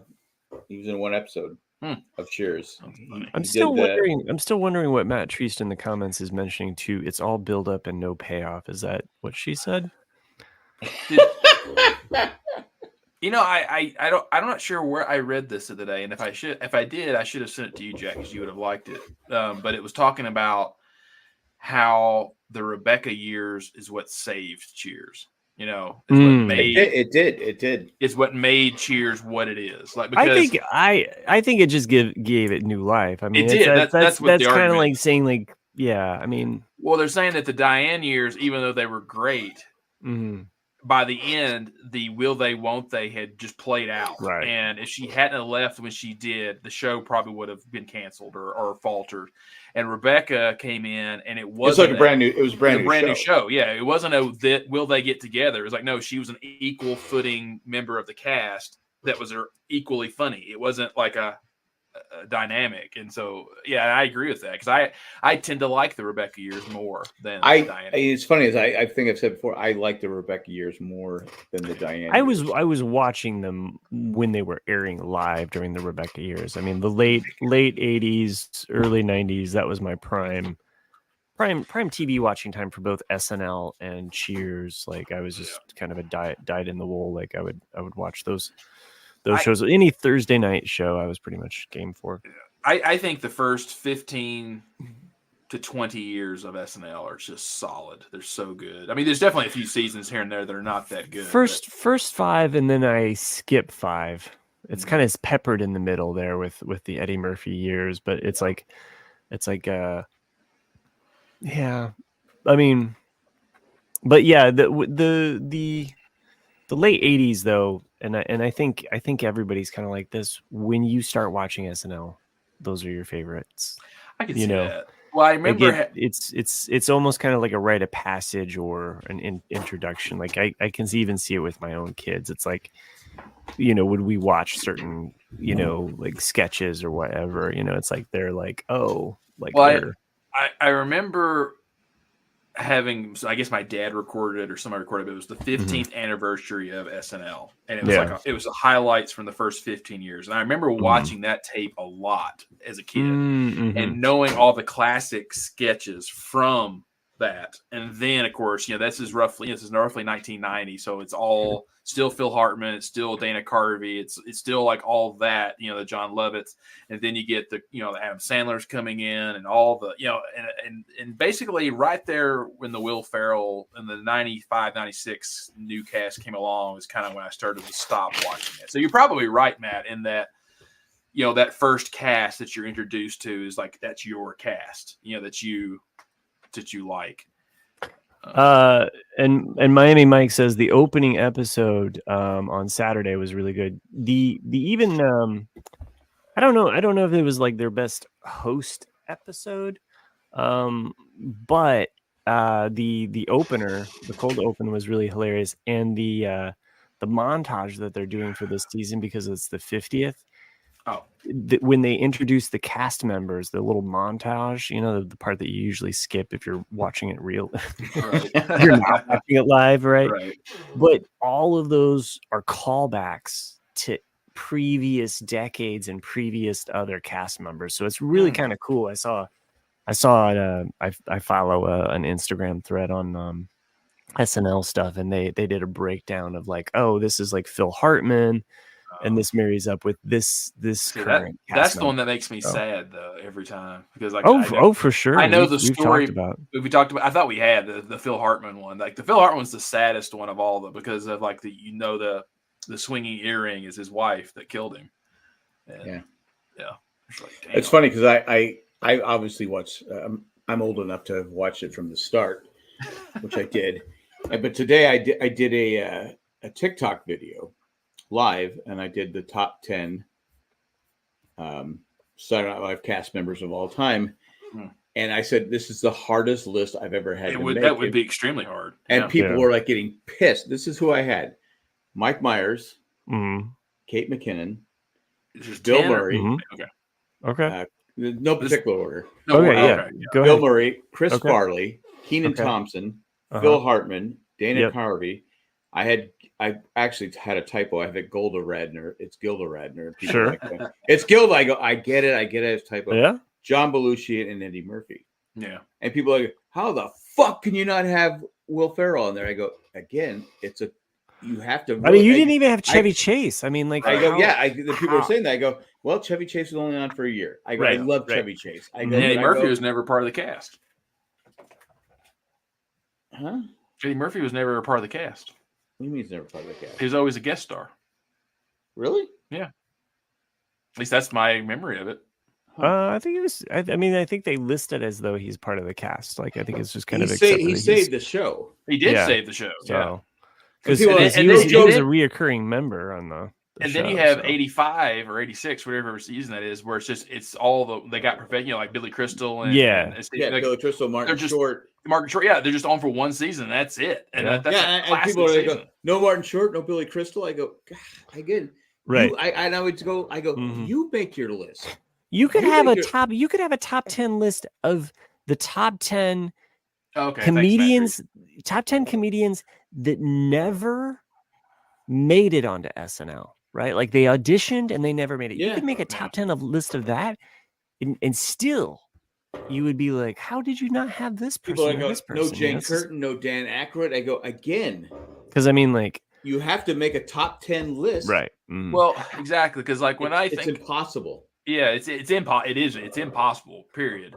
But Tree says that you're mixing up Steve Martin and Eddie Murphy because Steve Martin was never. That's why I said thanks. He was on the. He did host 5 shows. Because he was on, he got this. 5-timer. Because it's one of those things where, like, when I think of classic, who I would put, I think of like what are the bits that stand out in your mind that like because like you think Phil Hartman, like Phil Hartman was on there, and he was what like Mike Myers referred to him as the glue of the show. Yes, he's in every sketch. Yep. And he makes the sketches, but he didn't have any of his own sketches other than like Caveman, Lawyer, and a few others that were like. But even then, they're not classic sketches. I love Caveman, Lawyer. Okay. I'm sorry, I do. I'm not knocking it. I'm just saying it's just. I'm just saying. I compared to like Church Lady or like yeah. Wayne's World or so many other things, it's like it's just it's hard to. And then like Samurai, whatever. Yeah, John Belushi, Samurai, Samurai Night Fever. Yeah. I mean, it's the church chat with Dana Carvey, and like you hear about him recapping this on his podcast, or you kind of have to go back a ways, I guess, maybe to hear his retelling of this. But he was doing the cold open on his like rookie year, essentially. And he just like he was doing Church Lady, and he went to shake someone's hand, or he went to put out his hand, and he says you can see the sweat just flying off of his hand, like how nervous he was, Right. So it's I have no David Spade on there either. Right. Like I kept telling people, I go again, or Tina Fey. I or said you Amy Poehler. I said Amy Poehler. I go, I'd put Amy Maya Poehler Rudolph. or Tina Fey because Adam Sandler. Tina Fey was more of a. I mean, there's just so many. I mean, I said you. I go. Because what I did, I said, McDonald. I saw this on on Twitter, and I said, "Oh, this will be." And people were like getting pissed. I go, people. I go, try and make your own list. I go, literally, I kept cutting people off. It was just crazy. Miami Mike says Phil Hartman was like the glue guy in the NBA. Didn't star, but made every sketch better. Yeah, I think you're thinking of Dan Marino. Bill Hader, yes, Bill Hader is Bill Hader. Oh, I've been watching. The genius of Bill Hader is also like he goes on to do Barry. You know what I mean?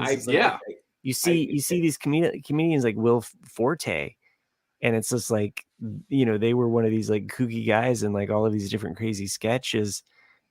Kind of like almost like a Will Ferrell 2.0, and he goes on to do other stuff. But someone said Will Ferrell. How could you not have Will Ferrell on there? How could you not have Bobby Monahan? I mean, like he was on your podcast. I know, and I actually know him. So it's like again, I was like, I wouldn't put Will Ferrell in my top 10. But but people said Will Ferrell had the most success from Saturday Night. I go, he did. I'm gonna have to disagree with you. I said Eddie Murphy. Yeah. For sure. John Belushi had huge success. Mike Myers with Wayne's World and Austin Powers.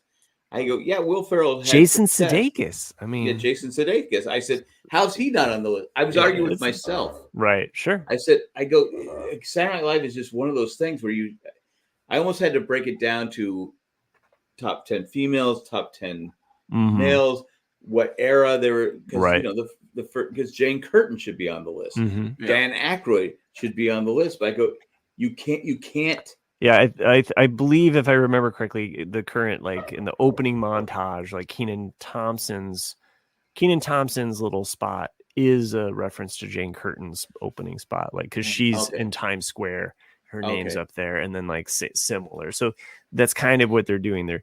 And the guy that does the Trump, I can't remember his name. The current Trump.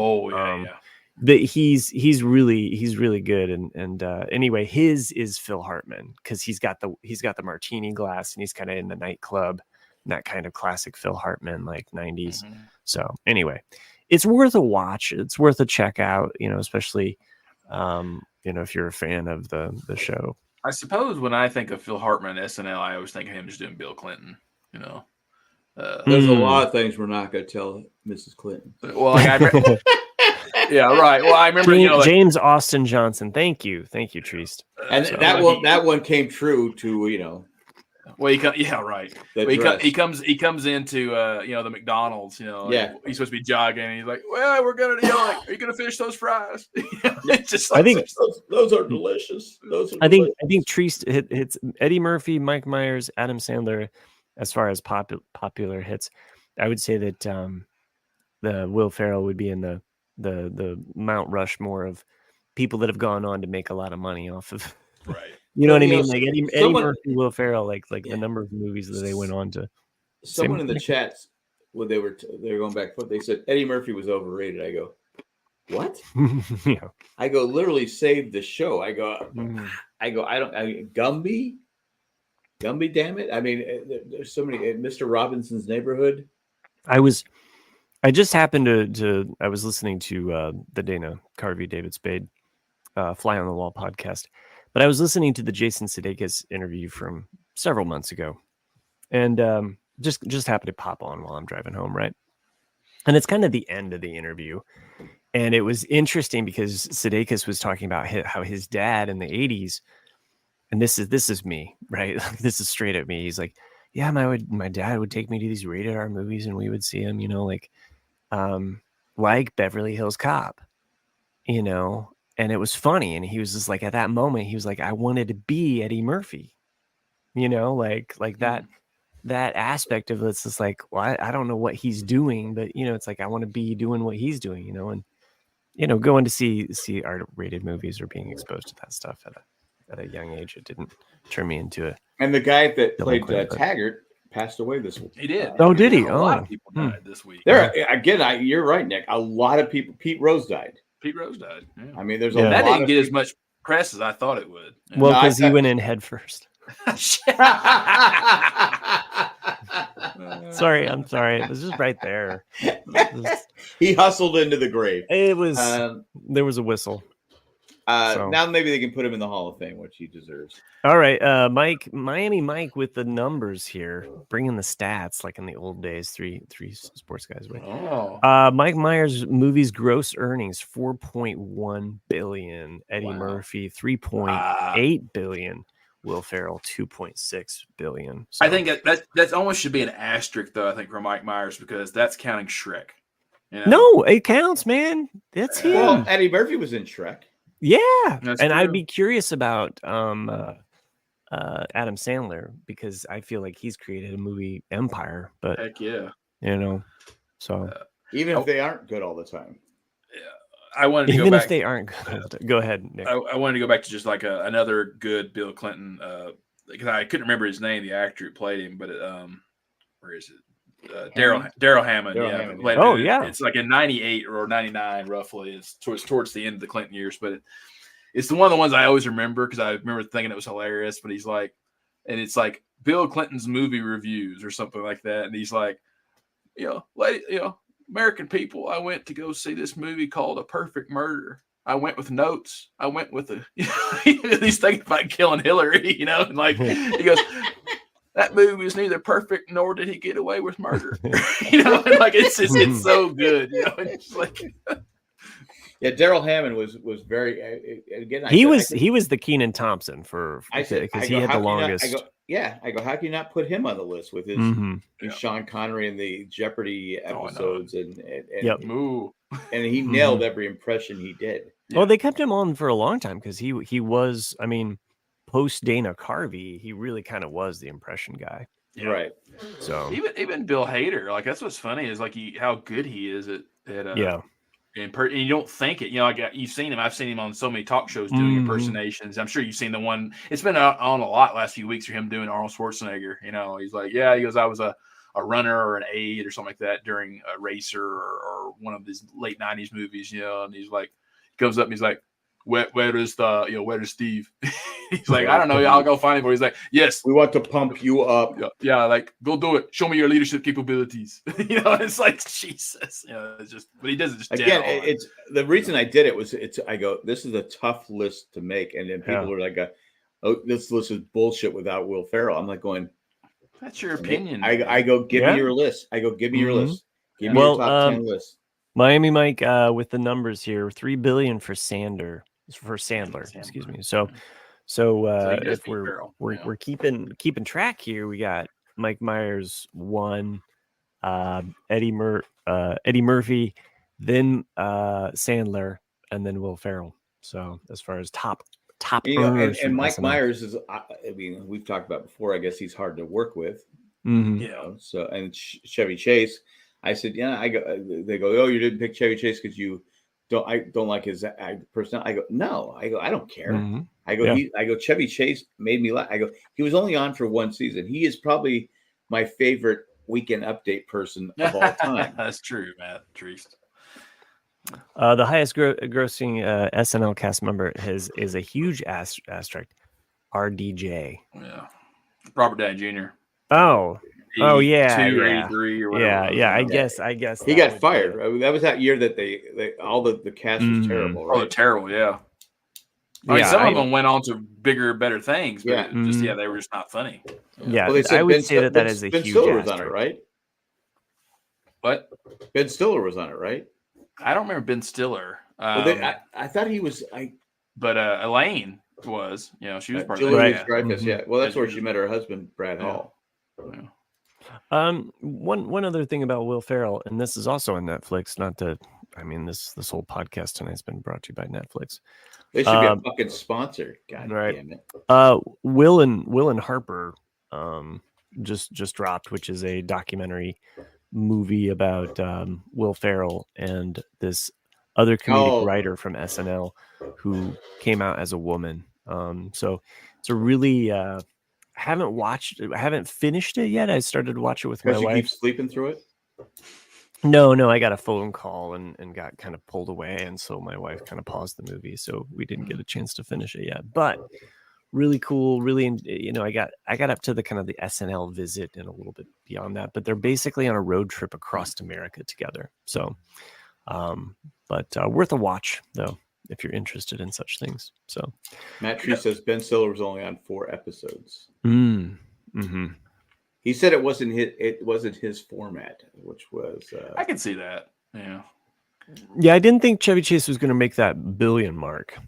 So he is. Well, early on, he had the vacation movies. Mm-hmm. Oh, for sure. What would those movies have made today? Oh yeah, a lot. Yeah. Mm-hmm. That's what's interesting about Fletch movies. Time and how. Well, and you can't necessarily cash in the cultural cachet, I guess, of like the meaning of like Christmas Vacation or Elf. By the way, both have Chevy Chase, but I mean that aspect of like those movies. Elf has Chevy Chase. What? Elf has Chevy Chase? No, I mean like Elf has Will Ferrell though. Oh, like it still has like. I thought you said Chevy Chase. Oh my god. No, it's just the fact that they both have SNL like alums in their movies, but James those movies are watched, like all over and over again. Yeah. Yeah. Mm-hmm. So, like, if you really want to like leave an impression, just make a Rankin Bass Christmas movie. That's true. I mean, that's like I Die Hard. think Matt and I talked about this. Like, I was excluded. Artists will make a Christmas song. Doesn't matter if it's good or bad. Mm-hmm. And then they'll produce it because then they get all the money from it because it's just like what's her name? Mariah Carey. Mariah Carey. She's how much trillions of dollars. Mm-hmm. Yeah, she makes so much money every year just in the airplay of that. Same as like with Paul McCartney with do they? No, the worst Christmas song ever. Oh, it's terrible. Wonderful Christmas Time. Yeah, it's like Wonderful Christmas Time. I hate that. Don't even get me started, man. I don't like it. Well, technically, Mariah Carey didn't write that song. I mean, it's based off of. They stole it, right? She stole it. Based off of a dream. Well, no, it's the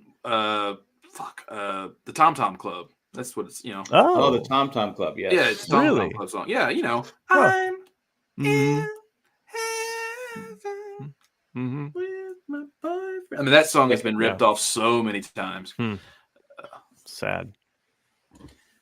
And they never made a dime. Never made a dime off it. Never made a dime. Well, you know what? We never made a dime off this podcast. I don't know about that. And we've made at least a dime. I think next time we get paid, it is a dime. Probably, okay. Yeah. Well, Jack's doing 4 podcasts a week now. He's sucking up all the money. Well, to be fair, I'm only doing 2 podcasts a week. Survivor and this. If you could just make it a dime bag, then we'll call it even. So. Man, I remember when a dime bag used to cost a dime. Yeah, that's why they called it a dime. God. Well, if you have a dime and you want to send it to us, feel free. Go over to jayandjack.com. Click on that Patron link, become a patron, make this show possible. Nick, we've been on this show for a while. I don't know did we do 3 pods? We didn't. No, we should 2. And I didn't realize that win an hour. Should we do another commercial break? Well, at this time, we're going to do a commercial break. Way to go, Jack. I take the initiative. I saved the show. Well, anyway, thank you for everybody that joined us, even coming in late to the show. I forgot. Can I say something real quick? No. You know, we got that strike going on with the dock workers. Who the fuck cares? We're trying to end this podcast. My wife she goes, oh, you better go to the ABC store. I go, why? She goes, that's part of the things that's going to be alcohol is going to be limited. I go, what do you think? I'm an alcoholic? I go, I drink once a week when I'm on RCAD. So she's calling me an alcoholic. Oh, okay. That's one of the things that's really funny because my sister, who lives in East Tennessee, but that's not affected. Her it's not affected, but apparently in Tennessee, it's like a whole thing. Like everyone is freaking out and like during COVID, and they're buying up all the toilet paper. And it's like, our Costco is out of toilet paper. We don't import toilet paper, right? Like, it's a totally domestic made product. It is, but you know what caused it? TikTok. Oh, really? Everyone panicked and said because we were going to Costco that day anyway. Yeah, my Kroger had toilet paper. And I kept seeing people running out with no toilet paper but paper towels. I go, oh Christ! I bet you they're out of toilet paper. That hurts. Tree says the strike has been suspended until next year. Yeah, they kind of have a temporary hold on it. All right, so now we can wipe our asses. So now we can wipe our asses and just go ahead, Matt. I'm sorry. I'm just trying to finish the show. Go ahead, finish it. I apologize. Finish it. Fatal blow. No, thank you for everybody that joined us here in the chat. I mean, we haven't seen Randy in a long time, so. What the fuck happened to Randy? I know, right? I'm just worried that he got lost. Chris banned him, and he hasn't come back since. Right. Well, that's what happens when we fly off the handle. Because we have no emails, right? No. Actually, I'm excited for a second because we did get one, but it was a junk. Oh, okay. Well, maybe next week all of this will be finally back together again. Who knows? I will not. I will be in San Diego next week. San Diego, really? There you go. Just for like the Wednesday and Thursday. This is just a rotating show of I actually will be in Miramar. But Miramar. Yeah. You finally got your wish. I did. You're going to Miramar. I gotta send you to. God damn it, Maverick.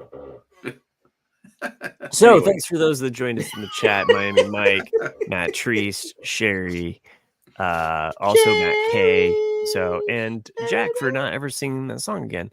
Thank you for everybody that's here. So including my fellow host. The patrons that make this show possible, specifically Maggie the Magnificent. Thanks for emailing me about the Kaos. Ed, the creepy letter carrier. I hope you're not so poopy all the time.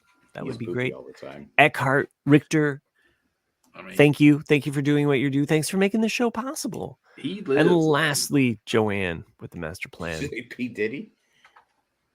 No, we're not thinking P. Diddy. I thought Nick said think P. Diddy. No, I was thinking he actually, the poopy letter Melchior, he actually lives like the 19th century. That's why he's the poopy. Oh, okay. All right. Okay, well, Sherry's already I thought you said P. Diddy. Yep. Mm-hmm. No. Well, that's it. Thanks. Good night, good folks. Sherry, baby. See ya.